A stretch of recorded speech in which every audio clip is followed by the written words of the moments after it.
on In Radio, Omni Studio, and wherever you get your podcasts. I'm James Cridland, the radio futurologist. This week, the value of FM licenses is going down.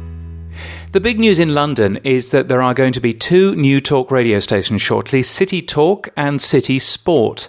The stations are looking for a programme director, on-air talent and production staff. You can find the adverts at media.info/radio/jobs.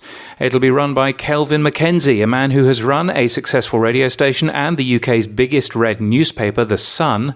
He also ran a television channel which included a dwarf on a trampoline in front of a weather map, bouncing hopelessly to try to point at Scotland, entitled Britain's Bounciest Weather. But I digress. London isn't short of radio stations. With a DAB radio, there are about 120 to choose from. And if you're an FM licence holder, this explosion of choice on DAB might be a little vexing. After all, didn't you purchase an FM licence because it was a near monopoly opportunity? And now look, there are stations on DAB for builders and plumbers, or people who speak Polish, or children, or all kinds of niche audiences. DAB uses higher frequencies, around 220 MHz, so it covers a different area.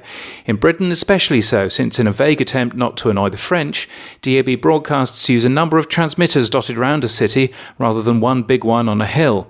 Given that Britain's just voted to leave the EU, one wonders why they're still so keen to avoid annoying the French. I've just checked Wikipedia for Anglo-French War and discovered that we've already had 23 of them, so probably another one wouldn't matter. Anyway, as a result of DAB having a different coverage area and vastly increased choice, those expensive FM licenses that radio stations have hold of are slowly beginning to lose their value. Put aside the fact that FM might be turned off at some point soon in the UK, there are fewer benefits of having an FM licence as more listeners switch to DAB. In the UK, almost half of all radio listening happens on a digital platform.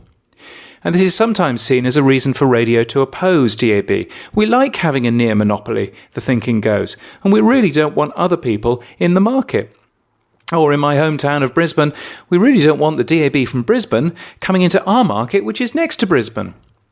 And history is littered with things we can learn from here. Many years ago, there was only one telecommunications company, AT&T or British Telecom or Telecom Australia. Then markets were opened. The cost of communications plummeted as new competitors came into the market. The quality of products and services went up, and things got better for consumers. In most places, the local taxi companies, specifically licensed by local government, have been joined by Uber and other more technological solutions. It's not been good news for the old taxi companies, for whom a taxi license is no longer a license to print money, but it's been good news for the consumer. And the same goes for radio. In Norway, the average listener has moved from 5 national radio stations on the dial to over 35. Some broadcasters have benefited from the change, others haven't fared so well.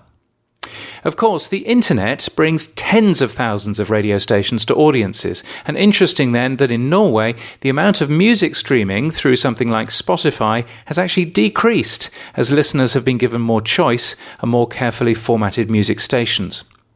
So it's almost inevitable that the value of an FM license will go down in this new world. However, what won't diminish is the value of a radio station that is real and relevant to its audience. That might be a heritage FM station, it might be a new DAB station, or even something on the internet. But the listener will get a wider and better choice, and ultimately stick with radio.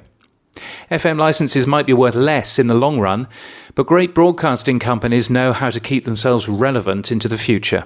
So let's reinvent ourselves where necessary, but also be aware that things change, and it's our job not to fight that change, but to delight audiences and advertisers accordingly. You can get my weekly newsletter at james.crid.land and daily podcast news at podnews.net. And until next time, keep listening.